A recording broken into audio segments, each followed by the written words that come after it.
पूर्वी काय व्हायचं की आमदार असेल मंत्री असेल अकोले तालुक्याचा की त्याला भेटायचं म्हणलं का पियाला भेटायला लागायचं, मग तिथपर्यंत जायचो. परंतु आता तसं नाही, आमदार स्वतः जातात, फिरतात, घरोघरी जातात आणि त्यांनी त्यांची ओळख एक जनतेचा नेता म्हणून केलेली आहे. हे मी नाही म्हणत बरं का, हे लोक म्हणतात. पूर्वी असं असायचं, एक आता 5 वर्षापासून आहे ना एक पद्धतच बदलून गेली. प्रत्येक तालुक्यात बघा, प्रत्येक जिल्ह्यात बघा, तुम्ही जे नवीन आमदार झाले, जे नवीन खासदार झाले, यांनी सर्वांनी असेच काम करण्याचे धोरण धरले. जुन्या काळात खरंच एखाद्या मंत्र्याला जर भेटायचं, एका पीएला भेटायचं, तो पीए 1 तासाने वेळ द्यायचा. आता ठीक आहे, ही सवय का बदलली का लोक आज जनसंपर्कात आले. जे आपण आता तालुक्यात जे म्हणतो आदिवासी लोक होते, आदिवासी लोक काय राहणारच नाही राहिले, ते जनसंपर्कात आले, कोणत्याही माध्यमातून जनसंपर्कात आले. हे जर असे जर वागले नाही तर यांना उद्या लोक उभेच करणार नाही आणि यांना वागणं दुसरा कुणी आमदार हो उद्या, मी जरी झालो किंवा दुसरा अजून कुणी झाला, त्याला ते जनता दरबार भरवणंच आहे, रस्त्यावर उतरणंच आहे, लोकांची कामं करणंच आहे. आता जुन्या काळासारखं नाही राहिलं, सोशल मीडिया लगेच व्हायरल करतात. घरी बसणं हे आमदाराचं काम आता इथून पुढच्या काळात कधीच राहणार नाही. जरी प्रत्येक वर्गवारीत आदिवासी बांधव असेल, आदिवासी दिन साजरा करतायत, मराठा बांधव असतील शिवजयंती साजरी करतात, बौद्ध बांधव असतील आंबेडकर जयंती साजरी करतात. परंतु मला नेहमी वाटत असतं का या जयंत्या सण साजरे करत असताना सर्व समावेशक असे सण नेहमी साजरे म्हणजे थोडक्यात. नमस्कार, मी पत्रकार निरंजन देशमुख, आवाज सह्याद्रीचा या वृत्तवाहिनीमध्ये आपल्या सर्वांचं स्वागत करतो. नेते अकोले तालुक्याचे या सदरामध्ये आज आपल्या सोबत आहे ज्यांनी गेल्या वेळेस वंचित बहुजन आघाडीकडून उमेदवारी केली होती, ते आदरणीय दीपक पत्वे साहेब. नमस्कार सर. आज तुम्ही आवाज सह्याद्रीचा या चॅनलमध्ये ऑफिसमध्ये आलेला. तत्पूर्वी तुम्हाला एक मी प्रसंग सांगतो. पत्रकारिता करत असताना मी सारखा फिरत असतो आणि निरीक्षण परीक्षण हे चालू असतं. ज्यावेळी आपला भारत देश हा शेतीप्रधान देश आहे, कृषीप्रधान देश आहे, तर फिरत असताना ज्यावेळेस मी वावरात बघतो, वावर बांधायचं काम हा ठाकर बांधव करतो, मुलं करतात. टोमॅटोची शेती असेल, दारा काठ्या बांधण्याचं काम ठाकर बांधव करतो. मुरघास बनवण्याचं काम असेल, मुरघास गायांसाठी, तो ठाकर बांधव करतो. आणि हा जो ठाकर बांधव आहे हा आपल्या कामाशी, कष्टाशी एक जीव आहे, एक रूप आहे आणि त्याला कुठलंच तत्वज्ञान माहीत नाही. त्याला फक्त एकच तत्वज्ञान माहीत आहे, कर्म वा. तो कर्माशी आपल्या प्रामाणिक आहे, तो कष्ट करतो, कष्टाची भाकरी खातो आणि उद्याची चिंता न करता तो आजचा दिवस आनंदात घालतो. तुम्ही त्या समाजाचे प्रतिनिधित्व करता, त्या समाजाचं नेतृत्व करता. सामाजिक काम करताना आम्ही पण नेहमी समाजामध्ये फिरत असतो, वावरत असतो. परंतु या अकोले तालुक्याचा किंवा या तालुक्यातील बऱ्याचशा गावांचा अजूनही विकास झालेला नाही.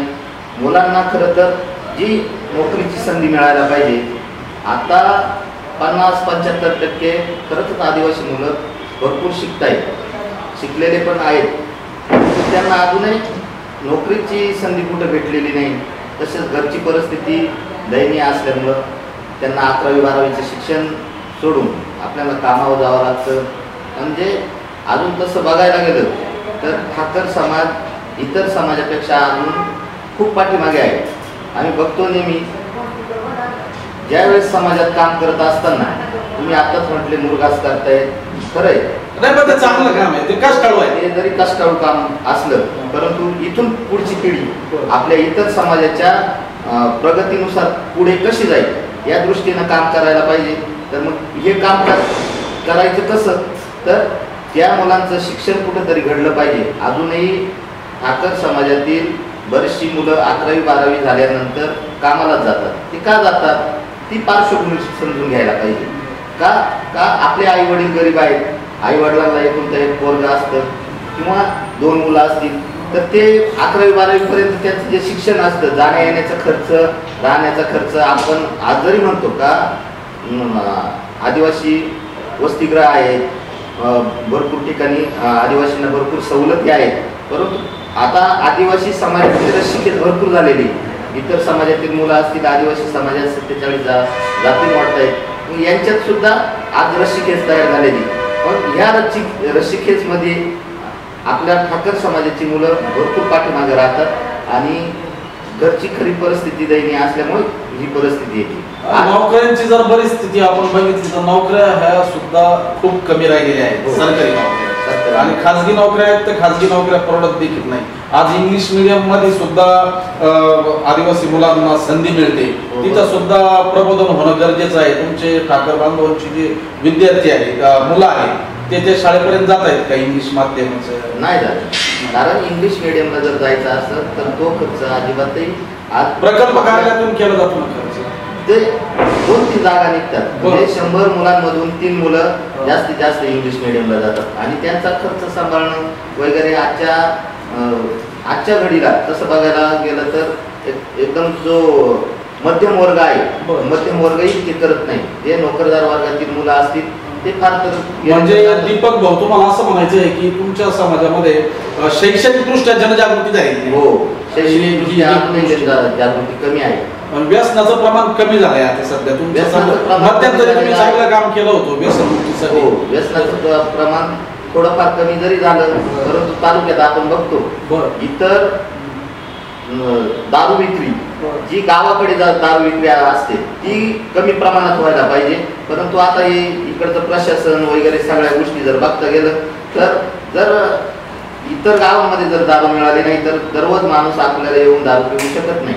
म्हणून जो आपण म्हणतो अवैध जे धंदे असतात ते पण खरंच प्रशासनानं. परंतु तुमचा समाज जो आहे, ठाकर बांधव जो आहे, तो कष्टाळू आहे, जिद्दी आहे, कष्टाळू आहे. आणि तो सर्वात महत्वाचा म्हणजे त्याला कुठलाही राजकीय लाभ न मिळता, कुठलंही तुम्ही आता बोलले की ते नोकरीमध्ये बहुतांश नाहीये, तरी सुद्धा तो स्वावलंबी आहे. म्हणजे परावलंबी नाही. लक्षात घ्या, आज जर मी एक निरीक्षण केलं बरं का की ठाकर बांधवांचं की ते सहकारी संस्थांमध्ये कुठं नोकऱ्यांना एवढे नाही बघा, ते कुठं असं काम करताना दिसणार नाही. ते वाटेकरी आहेत, शेतीमध्ये वाटेकरी आहेत, म्हणजे ते स्वावलंबी आहे. स्वावलंबी स्वतःच्या पायावर ते कष्ट करतात, उभे राहतात. हीच गोष्ट शिकण्यासारखी आहे त्यांच्या. ठाकर समाजाला जरी जमीन कमी असली परंतु इतरांची जमीन जे खरं कष्ट ते ठाकर समाज अगदी बरोबर एकदम प्रामाणिकपणे कष्टाने ती जमीन उद्याचा आणि खरं त्या मालकाला पैसे कमवून देणं हे ठाकर समाज काम करतोय. तसं बघायला गेलं तर आजही जमिनीचं उत्पन्न काढणारा खरा आमचा बांधव. जे आदिवासी समाजात आता इकडं घाटगर उर्दमले पट्ट्यातील लोक अजूनही नारायणगावला जातात. ते का त्यांचं रोजंदारीचं काम करायला. परंतु हा प्रवारा पट्टा, मुळा पट्टा, आढळा पट्ट्यातील जी लोक आहेत ती वाटेन काम करतात. तर ते खरे जे इतर लोकांची जमीनदारांची जी जमीन कसण्याचं काम हा खरा ठाकर बांधव करतो. राजकारणात यावं का वाटलं तुम्हाला? म्हणजे समाजकारणाची आवड होती का पहिले तुम्हाला लहानपणापासून? हो, मी कॉलेजपासून समाजकारणात आहे. संघटनेत काम केलं होतं का कॉलेजमध्ये असताना? हो. कुठल्या संघटनेत? मी पहिल्यांदा अहमदनगर जिल्हा ठाकर समाज संघटना होती, त्या संघटनेत काम करायचं. त्या संघटनेतून काय काय काम चालायचे ते? त्या संघटनेतून का आदिवासी समाज जो गावाला वस्त्यांना जो राहत होता समाजात आणण्याचं कोणत्याही दृष्टिकोनातून, सपोज आदिवासी दिन असो, आदिवासी एखादी जयंती असो, या जयंतीच्या माध्यमातून आम्ही त्यांना नेहमी अकोल्यात आणण्याचा प्रयत्न केला. आणि सांस्कृतिक महोत्सव वगैरे. आता ज्या आरोग्याच्या सुविधा आहेत बऱ्याच अंशी काय होतं की अतिदुर्गम भाग असतो, वाड्या वस्त्यांपर्यंत काही ठिकाणी पोहोचलं जात नाही. मग सर्पदंशाचे प्रकरण असतील, त्याच्यानंतर मग जननी शिशुराची योजना असतील, माता व बालकांचे कल्याण, अनेक ठिकाणी म्हणजे असे वर्ड असते की सर्पदंशाचा असेल नाही का, मध्ये आरोग्य सुविधा पोहोचल्या पाहिजे, तिची जनजागृती झाली पाहिजे किंवा तिथं वेळेवर उपचार त्यांना मिळाले पाहिजे. खरं तर मी पाठीमागे एक रंधा डॅमवर एक दसरा मेळावा झाला होता. त्या मेळाव्यात पण मी हा मुद्दा उपस्थित केला होता की अकोले तालुक्यात उपजिल्हा रुग्णालय झालं पाहिजे. आणि आता मधल्या काळामध्ये आमदारांनी त्याचं हे पण केलं, त्या होणार आहे म्हणून त्यांनी तसं दाखवलं. ते होईल ते का आता कधी होतं काय माहिती, परंतु खरंच उपजिल्हा रुग्णालय जर झालं तर सर्पदंशाच्या लसी या तालुक्यात उपलब्ध होतील. आजही जर गाडगर उडजावणं पांढरे या पट्ट्यातील भौगोलिक दृष्ट्या आपला तालुका आहे तो खूप मोठा आहे आणि या ठिकाणी जर सर्पदंश झाला तर तात्काळ तिथं म्हणजे जे आरोग्य सुविधा आहे, आरोग्याची सुविधा अजिबात नाही. कमीत कमी इथं जर उपजिल्हा रुग्णालय झालं तर ती सुविधा त्या ठिकाणी निर्माण होईल आणि त्या लोकांच्या आपल्या लोकांचे प्राण वाचतील. एक युवा नेतृत्व म्हणून अकोले तालुक्याचे तुम्ही नेते आहात, विधानसभेची निवडणूक तुम्ही लढवलेली आहे.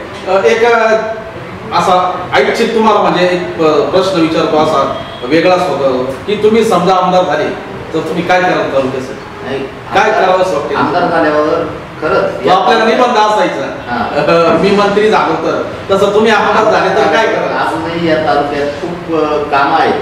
खरं तर घाटन देवीचा घाट फुटला पाहिजे, तोलांड फुटली पाहिजे. हे फक्त ज्या वेळेस निवडणुका येतात त्याच वेळेस लोकांच्या तोंडातून हा प्रश्न उघडा असतो. आता जसं या तालुक्याच्या शहराच्या विकासाच्या बाबतीत सांगतो. खरं तर या मधल्या चौकामध्ये महात्मा फुले चौकात उद्या म्हणजे पुढच्या काळात खूप गर्दी असणार आहे. आज तिथं उड्डाण पूल झाला पाहिजे, असं आजपासूनच सुरुवात केली पाहिजे.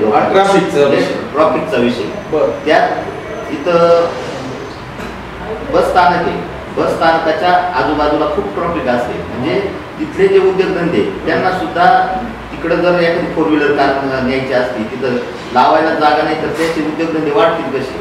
तसेच जे लोक इथं राहतात अकोले तालुक्यात आता नोकरदार लोक असतात त्यांना खेळायला एखादा बगीचा, एखादा आता नदीकडच्या भरपूर जागा आहेत नदीच्या कडेला, तिथं जर एखादं उद्यान जर खोललं तर इथं जी जनता असते इथं जे सुशिक्षित लोक, शिक्षक, कर्मचारी वगैरे लोक जे राहतात त्यांची मुलं वगैरे त्यांना बागडण्याचा आनंद तिथं भेटत. शारीरिक दृष्ट्या, मानसिक दृष्ट्या जमीन असे काही काम.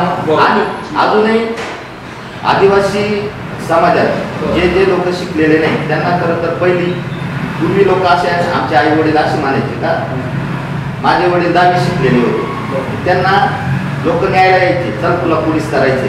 असं अजूनही समाजात जर घडलं अशी क्रांती व्हायला पाहिजे का तिकडून लोकांनी म्हणजे जॉबला या मुलांना सांगायला पाहिजे का तुझं शिक्षण आता ग्रॅज्युएशन झालं तर तू जॉबला. अशा काही कंपन्यांमध्ये आपण ठराव म्हणजे आपली मांडणी या समाजासाठी करायला पाहिजे. अकोले तालुका हा निसर्गाने कुठेतरी नटलेला तालुका आहे आणि निश्चितच इथलं पर्यटन हे अनेकांना खुलवतं.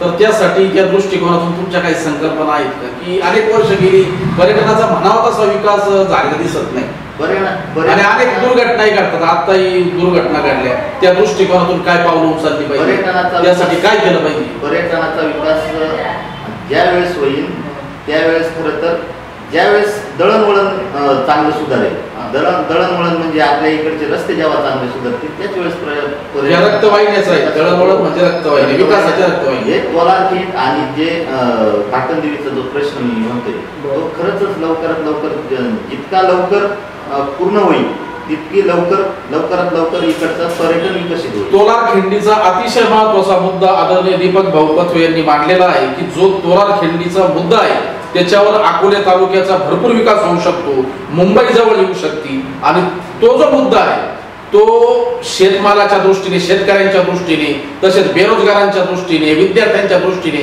अतिशय महत्वपूर्ण आहे. कारण एका शहराला, मुंबई सारख्या शहराला आपण जोडले जाऊ शकतो आणि आपल्या तालुक्याचा खूप विकास होऊ शकतो.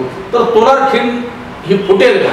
एक भ्रम वाटतो, स्वप्न वाटतं काहींच्या दृष्टीने हे भ्रम आहे, स्वप्न आहे की हे कधीच होणार नाही. काय वाटतं तुम्हाला? होऊ शकते आणि इच्छा शक्ती असल्यावर कुठलेही काम होऊ शकतात. देवीचा घाट हा फुटू शकतो. बरं, जी काही जे लोक सांगतात फॉरेस्टची अडचण, फॉरेस्टमध्ये पण असा नियम असतो ज्यावेळेस ते एक झाड पडणार आहे त्यावेळेस ते 100 झाडं जे उभे करण्याचा जो निर्णय असतो तो जर तसं बघितलं गेलं तर भरपूर झाडं लावायला जागा आहे.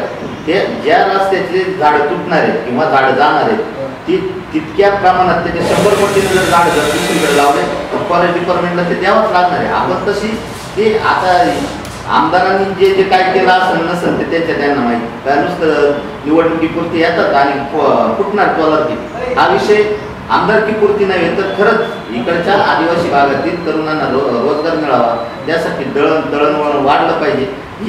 ही जर संकल्पना त्यांच्या डोक्यात असेल तर खरंच तोलारखी फुटणं ही गरजेची गोष्ट आहे. तसेच घाटन देवी फुटणं पण गरजेची गोष्ट आहे. निवडणुका ह्या गोरगरिबांनी लढवल्याच पाहिजे. त्यांनी समोर आलंच पाहिजे. जोपर्यंत गोरगरीब जनता निवडणुकीला सामोरं जात नाही, ते नेतृत्व करत नाही, तोपर्यंत लोकशाही बळकट होऊ शकत नाही. तर तुम्ही निवडणूक लढा. आणि आत्ताचे जे आमदार आहेत डॉक्टर किरण लहामटे यांनी बरीचशी विकास कामं केलेली आहेत, बराचसा निधी आणलेला आहे आणि अनेक ठिकाणी ते जातात आणि एक लोकांचे आमदार, जनतेचे आमदार म्हणून त्यांची एक ओळख झालेली आहे.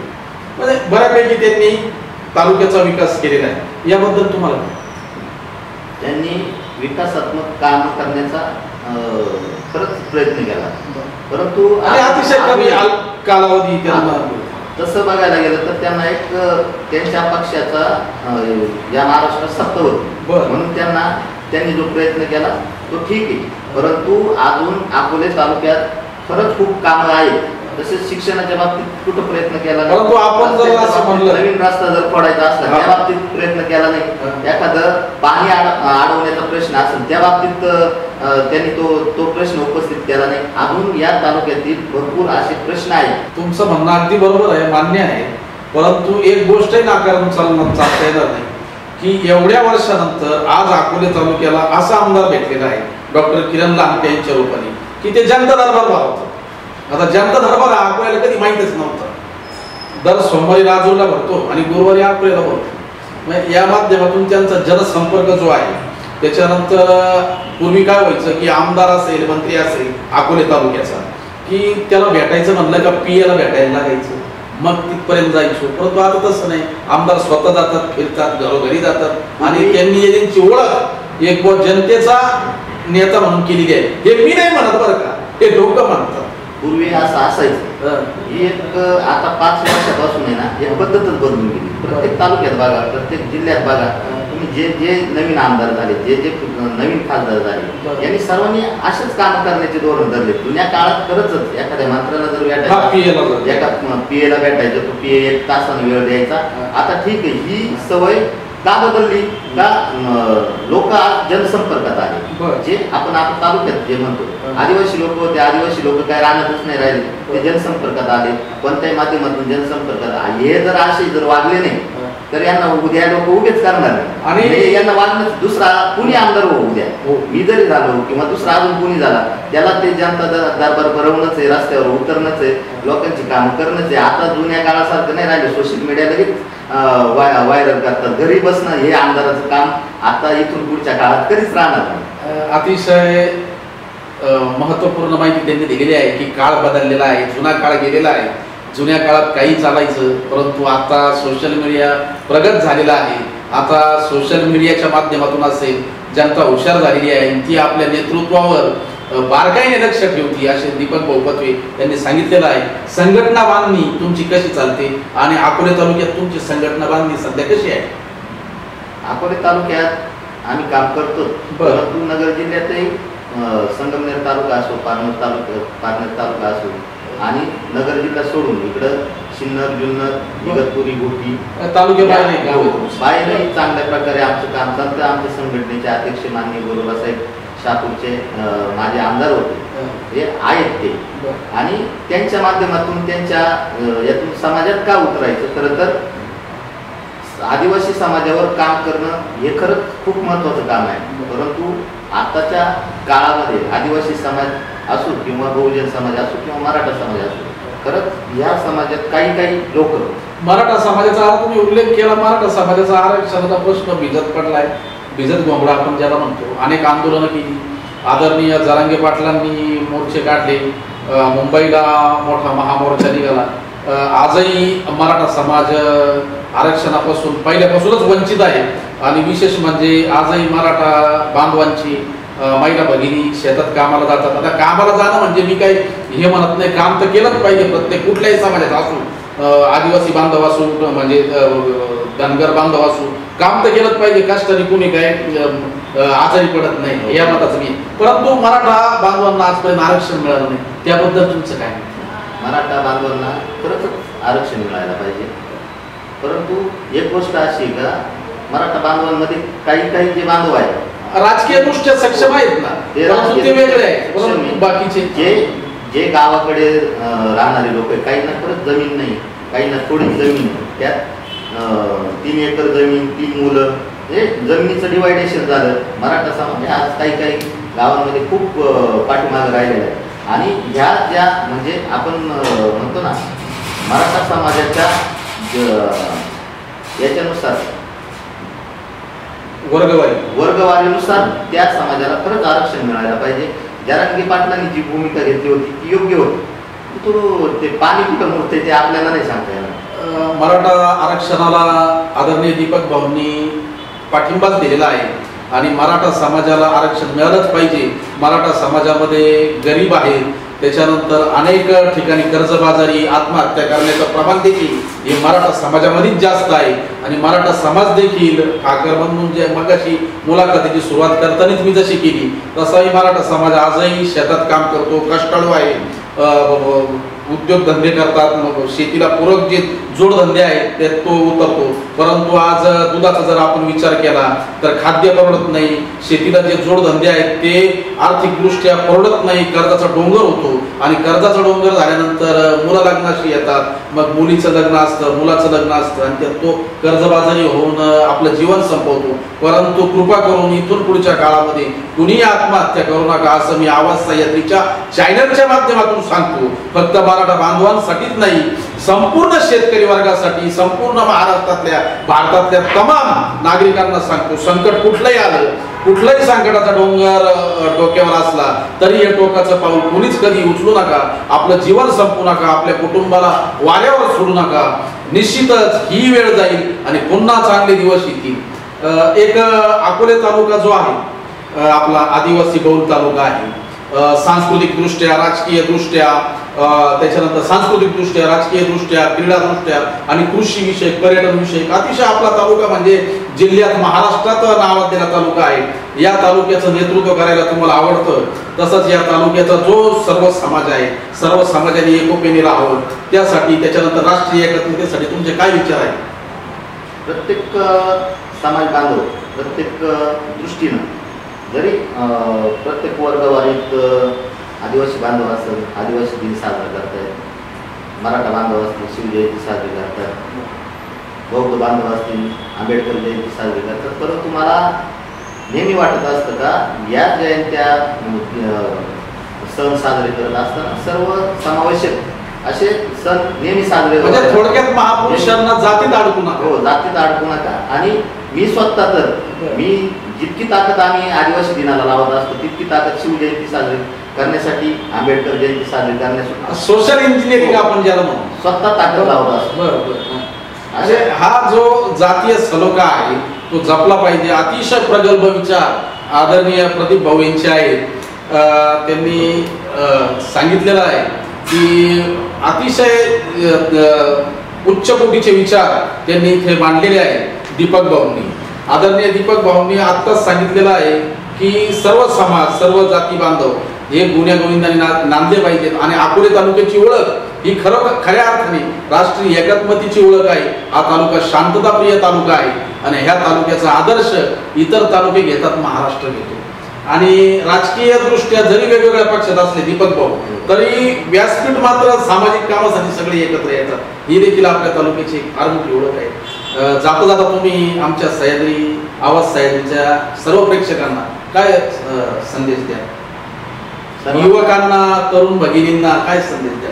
सर्व युवकांना, तरुण भगिनींना एकच सांगतो, आम्ही जरी या सामाजिक कार्यातून राजकारणात आलो, परंतु राजकारणात पडताना युवकांनी तरी थोडंसं लक्षपूर्वक आपलं अगोदर घराचं, आई वडिलांची चांगली व्यवस्थित सेवा करणे, घर व्यवस्थित जपणे, आपल्याकडे दररोज खर्चायला 200-300 रुपये जरी कसे येतील याच्यासाठी कष्ट करणे आणि जास्तीत जास्त शिक्षण करून उच्च शिक्षणासाठी, उच्च नोकरीसाठी आपण सबल कसं हो याच्याकडे जास्त लक्ष तरुणांनी द्यावा.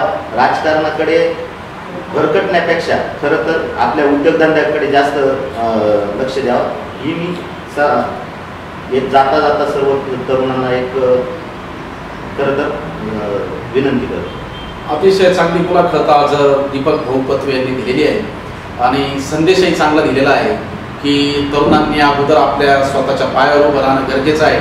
आणि मला त्यांची मुलाखतीमध्ये सर्वात महत्त्वाचा मुद्दा जो आवडलेला आहे की महापुरुषांना, राष्ट्रपुरुषांना, महात्म्यांना कुठल्याही जातीच्या बंधनात अडकू नका आणि ते सगळे आपले जे त्यांनी जाती निर्मूलनासाठी काम केलं, त्यांना जातीच्या बंधनात अडकू नका आणि त्यांनाही नेतृत्व करायचं आहे आणि अकोले तालुक्याची त्यांची नाळ प्रत्येक घटकाशी जुळलेली आहे आणि त्यांना हेही वाटतं की माझ्या तालुक्यासाठी मी काहीतरी करू इच्छितो आणि मला भरपूर काही करायचं आहे.